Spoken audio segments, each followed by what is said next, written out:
Welcome to the Stars Align Dramas and Dreams podcast, where the infinite sky meets the starry world of dramas. We're your guides through the cosmos, from heart-stopping queer love stories to straight dramas of unexpected love.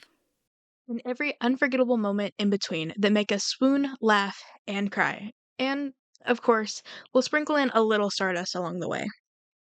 I'm Nixie, your drama enthusiast, ready to break down the best, and sometimes most chaotic, storylines, filming techniques, and the worlds we can't stop obsessing over.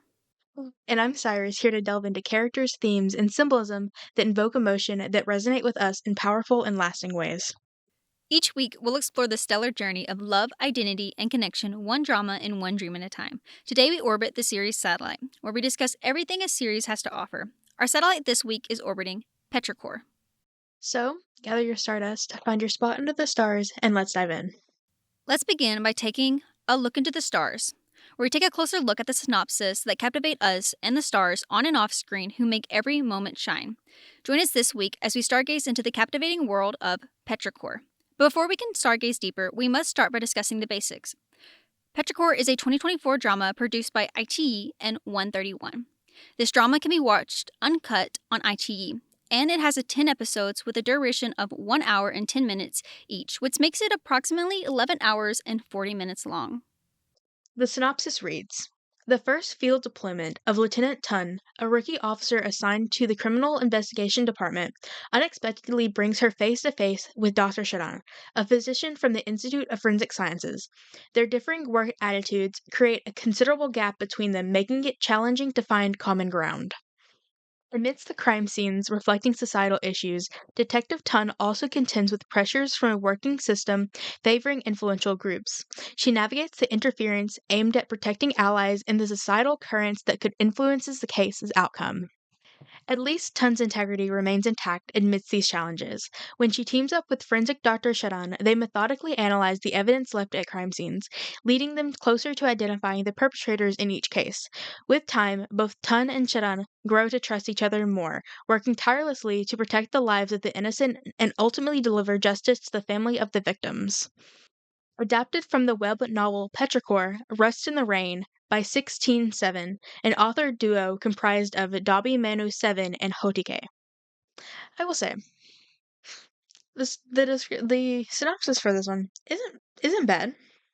It's longer than we usually get for Thai GLs that I've come across, at least, so that's fun. Speaking of MDL, not always, but sometimes at the very bottom of their description or the synopsis, they'll state where it comes from. And on this one, it states that its source is Meb, which just means that the synopsis I just read for the drama is straight from the book, which I think is a little amusing. It is very interesting to me because if it is being pulled from Meb, so it's the novel and not the series, then one, I'd like to know what the novel was about because, I mean, honestly, even regardless of what the novel is about, what I want to note about the synopsis, because of the fact the way it's written, and the reason I point out the novel part is because if the novel is different, then it makes sense for the lack of what I'm fixing to say. Mm-hmm. But it's fascinating that it's written in a style that is heavily focused on the character arc for Tool rather than any story plot element in terms of a synopsis, which honestly, normally when I'm reviewing a synopsis, I heavily do focus on the who, what, when, where, why, without how. But there's nothing wrong with a good showing of a character arc as well in a synopsis, but it's still, again, is why I'm questioning. I want to know if the novel is about the same thing or not, and you would think so because it's based off of that. And if so, it's interesting to me that it almost focused on not just Tool's like character arc, but it focused on the fact of the idea of multiple cases, but that's what I was going to point out. Yeah, and not the raindrop killer case specifically, which is what it was heavily focused on. Yeah. That was literally the biggest whole case. Like, that was the whole thing everything ended up honing in on and ended up turning towards and, like, ended up aligning with was that one big case. So, yeah, it was multiple cases.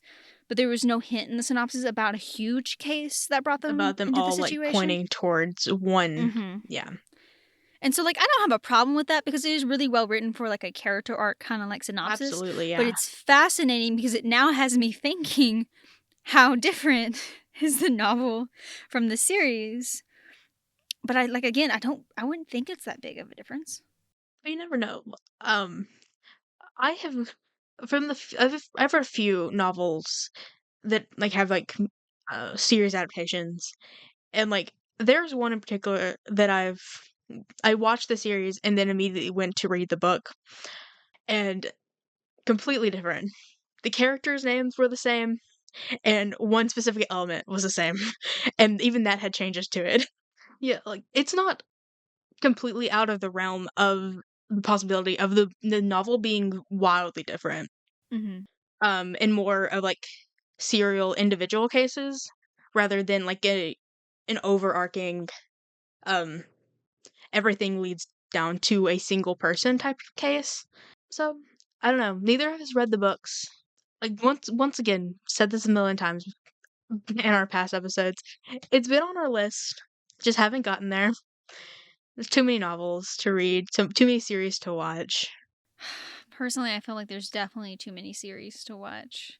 Like, I ain't hating on that, but I'm not gonna lie. Sometimes I actually get frustrated when there's so many things I want to watch, but I have no time for all of it. And I'm like, how do I watch everything I want to watch? I don't even know. Like, I already struggled as it is watching everything I do watch, which is actually insanely scary how much I consume drama wise. And how quickly consume dramas. Maybe because I find the most weirdest times to fit in a drama within normal times as well. But either way, yeah, neither one of us have read the novel, so it's definitely on the list. We'll eventually get there. We're just not there yet. The stars that guide Petrichor shine brightly. Let's meet the cast and crew who make it shine. The main couple was Lieutenant Tool, who was played by Ingfa Oraha, and Dr. Charan was played by Charlotte Austin. There was also a secondary couple, which was Dr. Mei, who was played by Lin Malin, and Captain Ju, who was played by Mina Lina. This show had two directors, not Pong Sothon, who also directed Paint with Love and quite a few other projects, and Boy Panarth was also the director of Baker Boys. The show's assistant director is Narapong, who was the director of Manner of Death and Triage. The show is a team of 6 screenwriters: Yui Kanopan, Isarapon Kuntisuk, Sorawit Mong Kiao, and Flor Aling, Suka Penya, Tisa Manot, and Samon.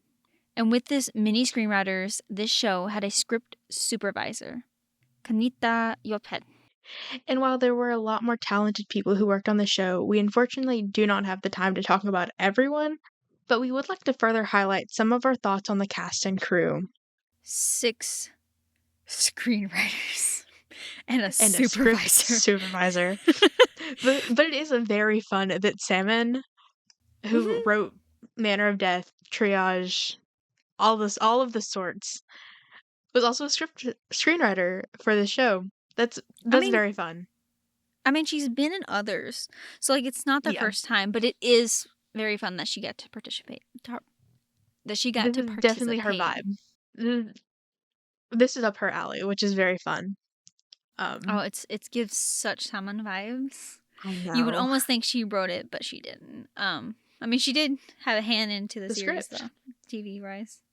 It is also very fun. And like me and Nixie have talked a little bit about this, just in general. But Lynn is actually Thai Singaporean, and Mina is Thai Iranian, and like that's very fun. And can we also talk about like not just because they're mixed or anything, but they are stunning. Both of them are stunning. For me Mina, specifically though, it was Mina. Oh my Mina's gosh. so pretty. Yes. Oh my gosh. There's like her visual is very, very good. Um, I was she gave me like the same vibes Poor gave me watching Your Sky. And if you know what I'm talking about, you know, because of the last our last yes. series satellite talked about Your Sky. So same vibes here. I was like, I saw Mina, I was like, you're so stunning. Oh my god. And then her and like the main ones too in this one are really pretty. I know that um both I think actually both Ingva and Charlotte are both pageant. Yes. Pageant Queens. Yeah, so is Lynn, I think, as well. I know both of them are. I can't remember. I think I know Ingfa's won before. Hmm. But also Max. Hmm. I haven't seen Max in so long. I haven't either. It was wild seeing him in this series, and his character and how his character was in this series was even more wild. I was Playboy invested. Max was a wild thing to experience. Oh, we can bring into that later. You know, we'll bring into that into the next segment Oh, that was probably. wild. Very fun though. I know what you're thinking, guys. For once, they're not going to do a spoiler before the spoiler. We try our best around here. It is what it is. It is, honestly. Like this time, I didn't like check the my drama list, so like I knew Max was in it the entire time until he showed up. I was like, where's the Max come in? And then he showed up, and I was like, my boy. How'd you know he was in Petrichor? This is when I checked the My Drama List cast before I started it, just on a Oh, whim. because you checked it before. Gotcha. I don't think I did. Fair enough. I think I I do usually remember. don't. I think I do remember being so shocked he was in it and then being so excited about it. Yeah, I do remember that. So I did not look at the cast before watching this. We've set the stage. Now it's time to delve deeper into Petrichor. Spoilers ahead as we start with a drama deep dive. Let's jump into a deep dive, where we navigate an analysis of key scenes, character arcs, plot twists, and emotional gravity that pulls us deeper into the stories we love. Key scenes. How big of a plot twist type of scene do we want to talk about?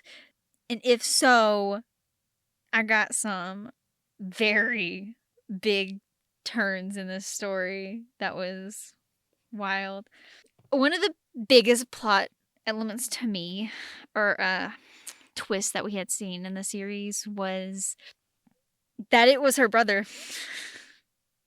That it was Tian.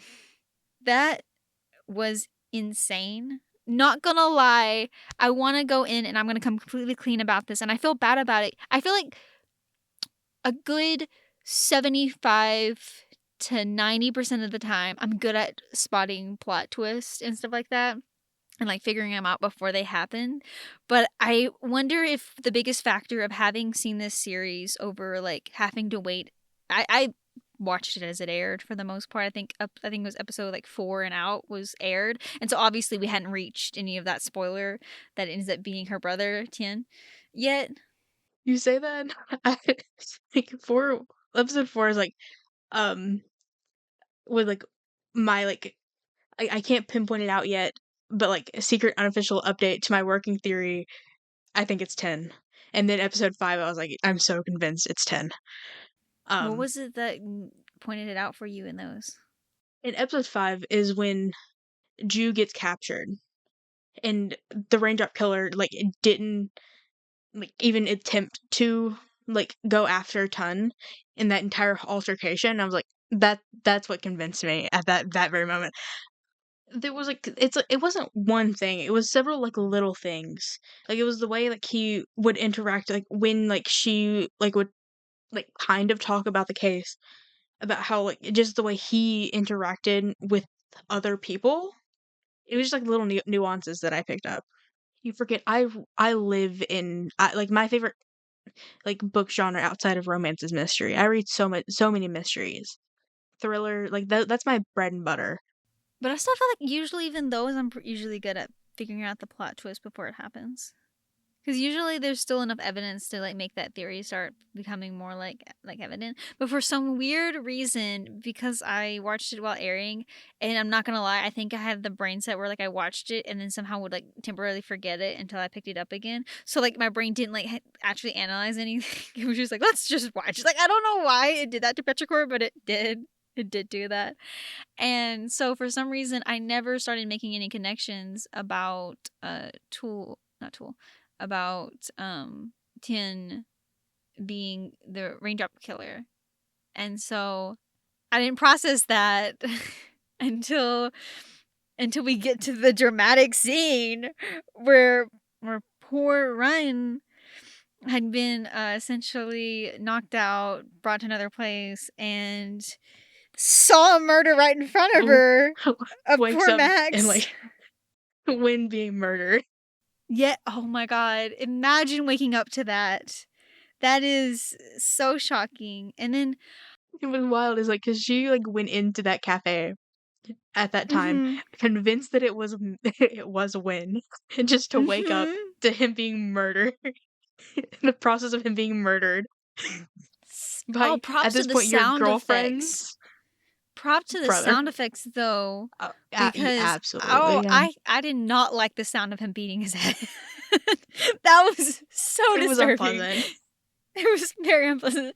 I applaud the sound design, the sound designers and stuff because that, like, I know it's probably it's a pretty basic sound to create, but like, oh, it's so uncomfortable to hear something like that. And I don't know if this is a good point to point out something emotional, but speaking of that scene, the first, yeah, the first confrontation that Tool and Tin had was so emotional, Yeah. especially for Tool, and it was just so interesting and like so heart-wrenching to watch how she like knew what was bad, and she knows what's bad, what's right or wrong, and she knew that she needed to capture Tin, but like because of who he is and because of their emotional connection, that like absolutely shattered her to the point like she couldn't hardly keep her gun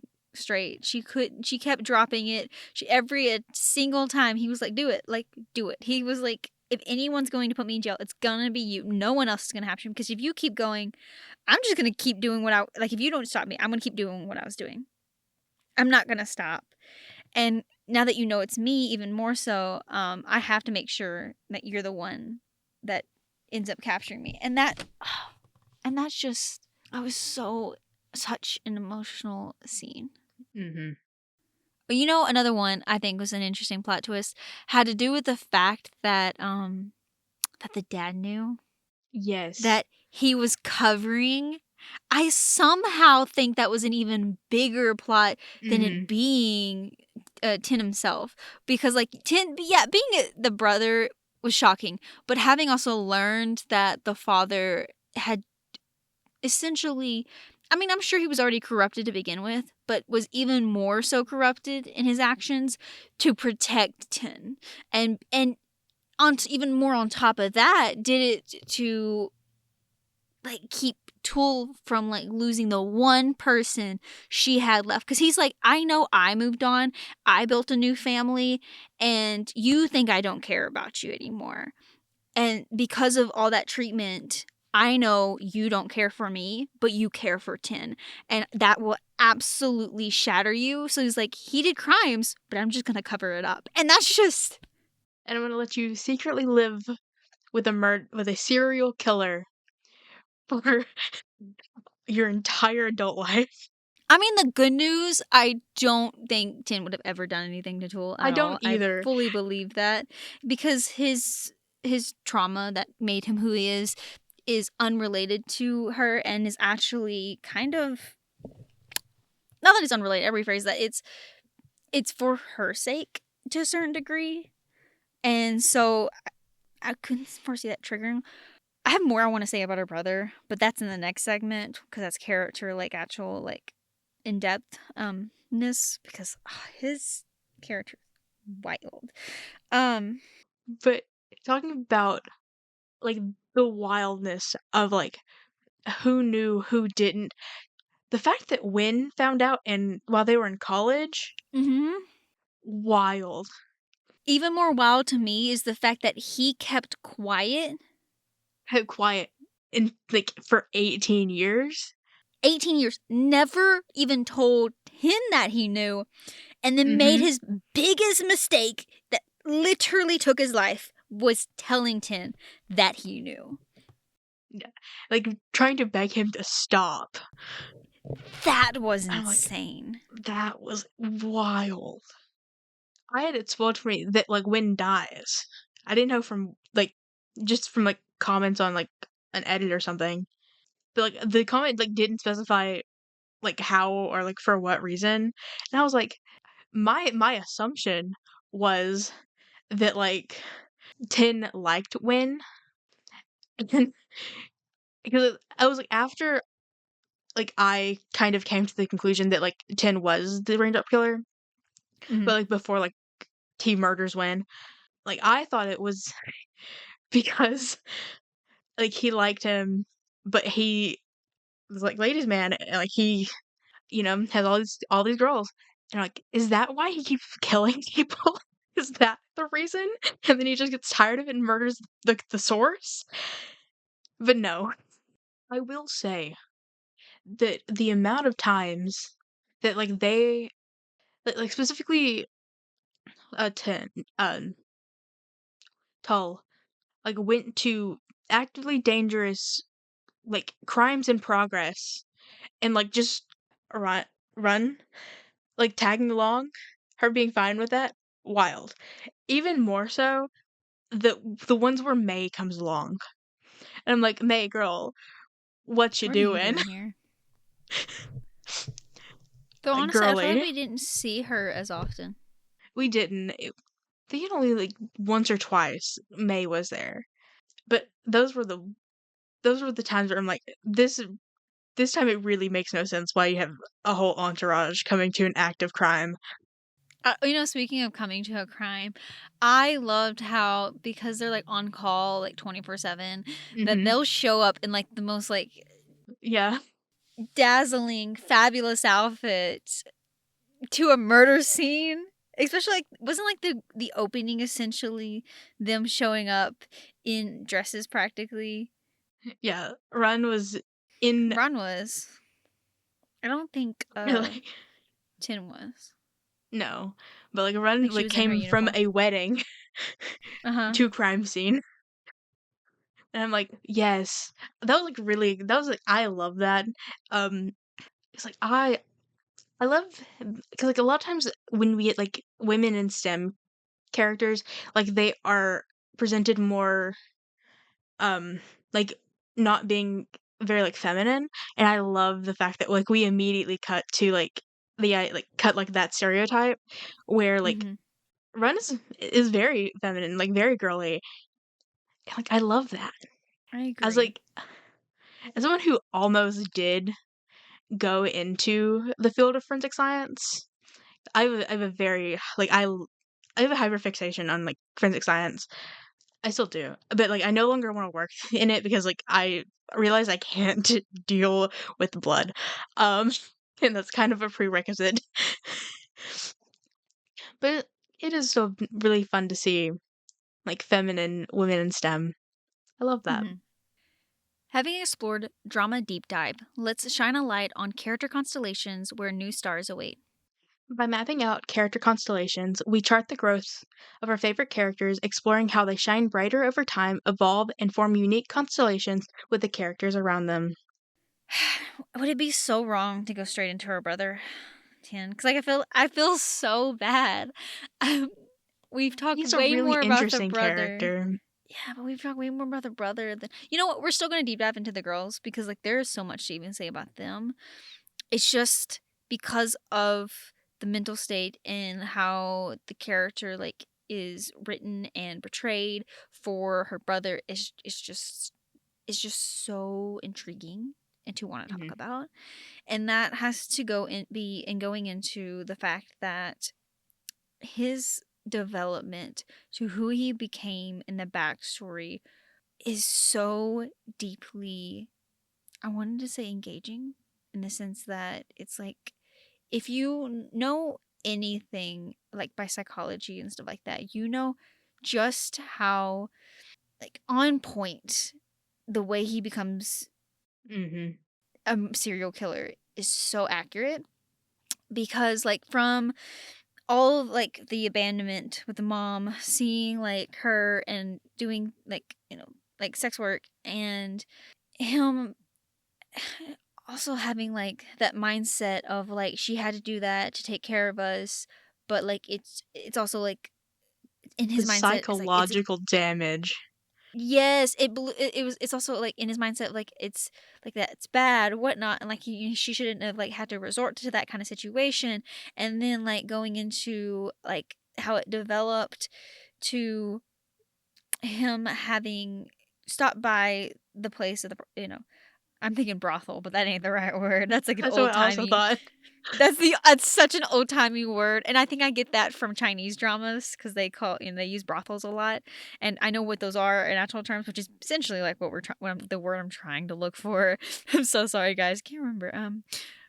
Anyways, um, You get the and point. essentially being asked, huh? I was like, "You get the point." You know what we're trying to say. Yeah, you know what we're trying to say.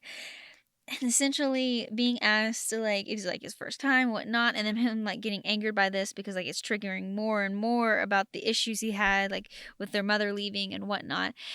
And or actually, I don't think she had left yet. I think she just, her personality completely like did a whole flip around, and he kind of didn't like who she was becoming, and so this mentally upset him, and then also like him like seeing what his sister has to like see as for a mom, and he like it like upset him, and so having had that situation trigger, and then talking about like these like psychotic mindset shift to the point that going into like him actually developing into the serial killer stage, and going through literally what you're taught as like these type of stages of someone like their brain like altering into like this mindset.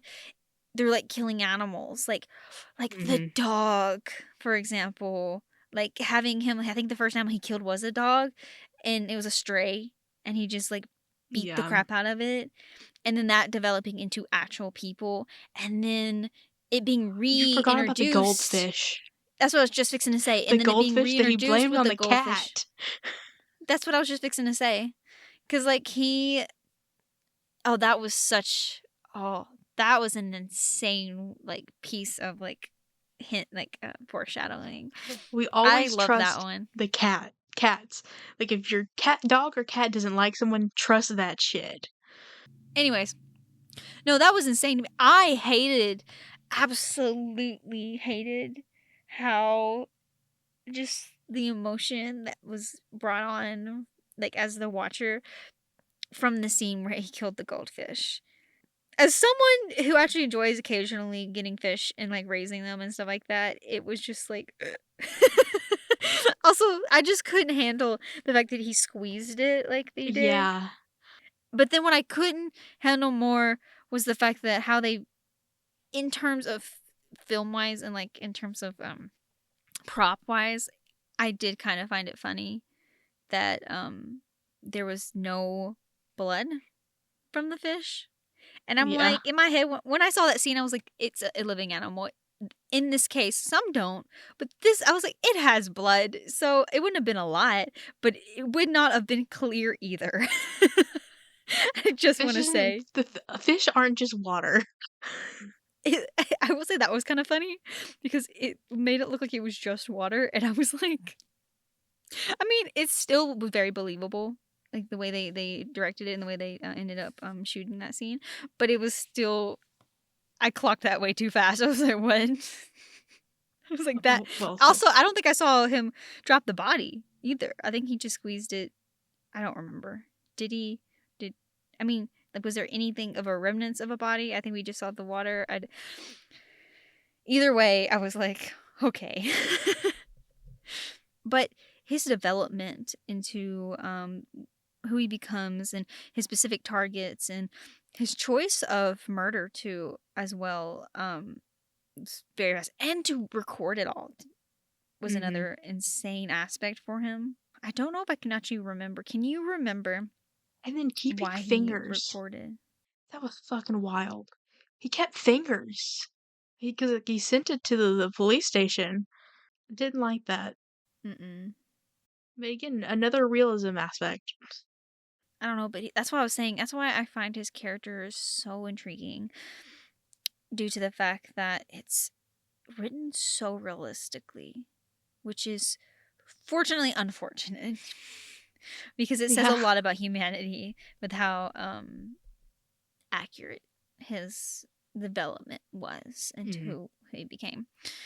But on the other hand, I want to say the how about in contrast to the brother, how about uh Nun's personality and her following her footsteps of her mom, especially to Mhm. figure out what happened to her mom, because such it was a bad timing situation in her mom's part and how she got murdered. But I'm not sure, but they didn't know that because to them it was framed on the driver to have just been a situation like that. It wasn't really a coincidence. So I mean, she still believed that the killer, there was still some missing, like, actually, I take that back. I don't think she thought much about the case until it got reopened when there was similar cases arising because someone was a copycat. There was someone who was attempting to be the raindrop killer. And so I actually don't think she thought about it until that happened. And not only that, but the murderer, essentially, the one that was originally, The scapegoat. yeah, the scapegoat, got out of jail, and had everyone on edge, especially her and her situated mom, or you know, shifting a little bit about her psychological mindset about the cake. Mhm. How about that one? That one was so deeply rooted because she felt personally she was the reason for the whole thing. I know her birthday, nonetheless. As an individual who does not like the texture of cake, I was like, finally, someone who gets it. I was like, oh, never mind. It's trauma. Yeah, no, it was trauma. I'll say another thing about Run specifically. I don't want to say like she's wishy-washy's incorrect, but the way like she's very impulsive with her feelings. And I'm not saying that's a Mm-hmm. bad thing, but like the way that she like I don't even want to say like impulsive with her feelings because like it took her a long time to even like kind of open up to Ton, but like once she like commits a person, that's when her impulsiveness like shines through because like there was so many times where like throughout like the case that Toll would do something and Run would be just like I can't deal with this. Like we need a break. And that was interesting. I found that fascinating. But like if you want to talk about real impulsiveness, that's Ton. That's that's impulsive. That's an impulsive individual. She jumped the gun way before she needed to, most cases, and nearly got herself practically killed. So many times. I do not understand how this show ends with her being like promoted to like the highest seat. I'm just like, because like, if we're being honest, she's not that good of a cop. Like, she's so impulsive. Like, would just like jump the gun without like proper evidence or evidence that can't be used in court. Yeah, that was one of the things that didn't make sense. Is like you can't even use this in any of the positions you need it to like work for as evidence, and like you're trying to present it as that, and you can't. There was so many times where she would have her little her the male minion, don't know his name, like essentially turn off the cameras in the interrogation room Mm-hmm. for her and Ju to go in there and just illegally interrogate these people. Like, this can't be used. Why are you doing it? You're just getting yourself in trouble. I'm just, oh my goodness.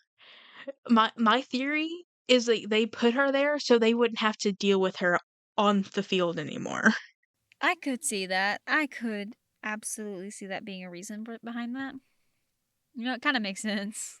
You know what? I take it back. It makes total sense.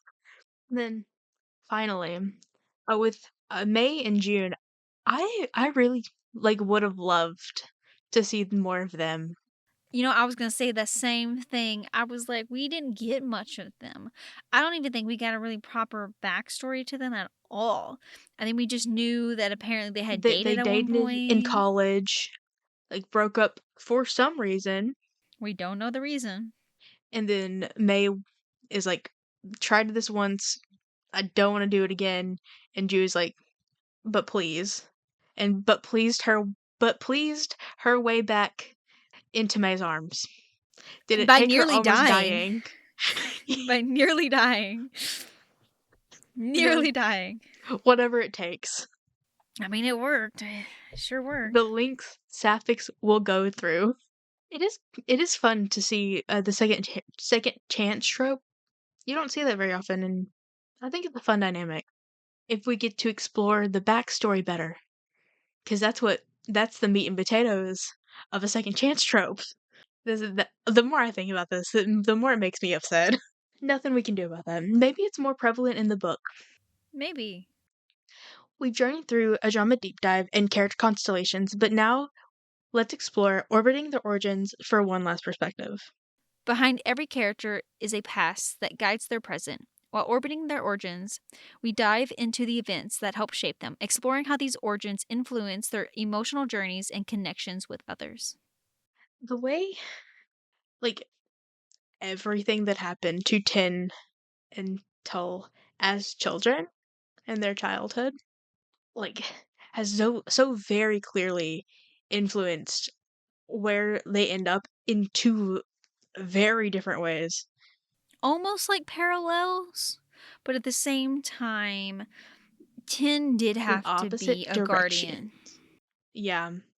And so it's a parallel, but it's still it's understandable parallel due to the sense that one took on a sense of parent role kind of thing, while the other one was like the kid.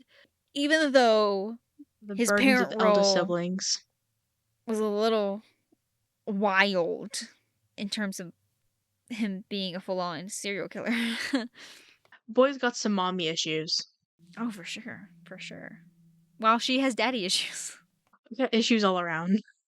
A little detail about 10 is the when it comes around to, because it's done in like multiple different like segments that lead up to it, multiple scenes, but like when you finally put it together, that one of like the main clues that like links all of these cases together is the like shoe print, and the fact that he murders all these women in the shoes that his mom bought him when Oh, I he never was a even thought about kid. that. And like that's such a good little detail, because it really just shows like how much like like um, his mommy issues plays into all of it. I see now. I see now. I didn't even think about that being a really like cool like element to that, because now I get it now, because him using the shoes that she gave him with the money she got from what she did and how much he hated what she did really plays into that very well. That has like a neat little bow and his little knot tying skills together. Ties everything nicely. Wow, that's crazy. Didn't even think about that. I that I when like that all came together, I was like, ooh, that's so good. That's so good. The way that no one from the police force called that family to let them know, they found out from the news on the television. I didn't realize they did, but you're right. They did they did find out that way. That was fucked up. Because you would think they would have contacted the family having identified who it was. Unless it came with trying to cover it up. No, they wouldn't have let the news take it. Like the dad like worked on previous cases. And then they Or like took him off as of like it. autopsy. Yeah.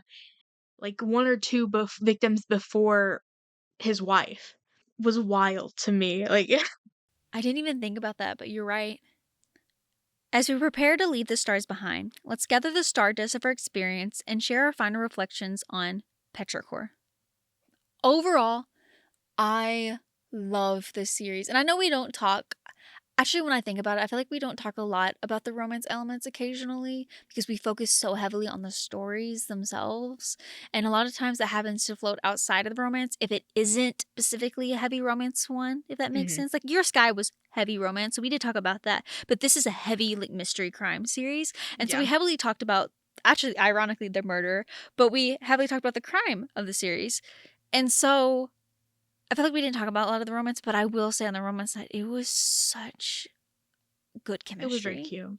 Yeah, And I love the dynamic between the two. yeah. They had really good banter. That was fun. I kind of actually liked how one of them would was kind of impulsive while the other one was like, "I'm going to need you to slow your roll." Like, I Yeah. agree. It's a fabulous thing we should look into, but your safety's important. My safety's important. Everyone's safety important. I need you to take a chill pill. And yet both of them put themselves in danger constantly. Constantly. They did. Now that we think like now that we talk about that, like Run got herself into so much trouble for no reason. Like the one where like she goes to the case where the stepdaughter was like murdered by her stepfather, like going to the stepfather's house, getting knocked out, tied up, almost killed right then and there, to later getting almost murdered by Win, by 10. Their names are too close. But I'm like, girl. You know, she's that meme where it's like, if I had a nickel for every time someone said yada yada, I'd have two I nickels. have two It's nickels, not a which lot, isn't but a it's lot, ironic that but it's weird that it happened twice. I feel like that's her because she's survived at least 2 or 3 times of being Yeah, almost essentially killed. but yeah, neither of these girls. Honestly, most people in this narrative had no regard for personal safety, and I don't understand that. But two little two little fun little tidbits. One, Fang of Fortune was mentioned. Oh my god, I forgot about that. I remember this is before Cyrus watched the series, if I remember correctly, and it It was still was. airing. Because I know it was the scene where Winchow and Paisajing were talking. I don't remember what about, but I know it was supposed to be, I think, a relatively emotional scene, if I remember Mhm. correctly. I don't remember the entire topic, but I just remember clocking it so quickly, and I was like, oh my god, fix so fortune. And being so Literally sent me excited. a message saying like Fang of Fortune is in Petrichor. I remember being so happy about that. And ironically, at the time, was watching Fangs of Fortune. But my second point, um, the pop star arc case, whatever you want to call it, it bothered me so bad because like I know I said I looked at the cast list before I watched Hmm. this. Didn't honestly didn't look that hard. I saw that Max was in it, and I was like, that's exciting, and like kind of left it at that. So like when the pop star kept coming up, I was like, this guy looks familiar. Why does he look familiar? It's Plan. Because Plan. You mean to tell me you didn't recognize Plan? No, I know it's been a while. I know it's been a while, but you didn't recognize Plan. no. That's insane. And then I looked it up and I was like, That's funny. Cantaloupe, Cantaloupe. Cantaloupe, what are you Yeah, doing it here? was Plain. I actually did recognize him because I was just surprised to see him in a series. It's been so long. It has been a while. That was a fun discovery for me. Um, I think I did verbally, in the comfort of my own room, go Cantaloupe when I found out. Um, my family definitely thinks I'm crazy, and it's fine. Overall, very fun series, very twisty. Love seeing women in STEM. Would honestly love to see more like forensics shows. Mm-hmm. I love those. I Like I love feel forensics. I feel like we get a lot of focus on doctors or the Mhm. detectives. And yeah, forensics kind of falls under that, but not entirely. It's not really the same thing. And I think that's something that Simon's very good at. And because a lot of Mhm. times her focuses are the forensics or doctors. It's doctors, but more so she also has the ability to deep dive into like the forensic But, like, side. it's n she, like, focus like, a lot of times if, like, doctors are in stories, it's, like, emergency doctors or, like, Hmm. ER It's a doctors. very niche doctor, and I love that because it points out things people don't know. Mhm. It's like medical practitioners or like, crime scene forensics, like, the people who do autopsies, and, like, that I love that. Those are so fun for me, as someone who he was in palliative care. Yeah, so that's a very niche, like really Mhm. cool. Yeah, I love it when she does that. But to wrap it up, it was a well put together like story that kind of like some of the ones before. I think it had a really good mixture between romance and Mhm. the story while still mainly focusing on the crime itself and how what was happening there. And I really appreciate that actually. Thank you for joining us for this episode of Stars Align Dramas and Dreams podcast, where we meet amongst the stars that illuminate the love stories that light up our universe and connect us all. If you've enjoyed this episode, don't forget to like, follow, and subscribe, and share your stardust and thoughts with us. We'd love to hear your comments, favorite moments, or suggestions for what we should explore next. You can connect with us in the comments or through our socials, as well as our email that are linked in the description. Let's keep the conversation going under the stars. Until next time, keep dreaming, keep listening, and remember, love always shines brightest in the cosmos. Bye! Bye.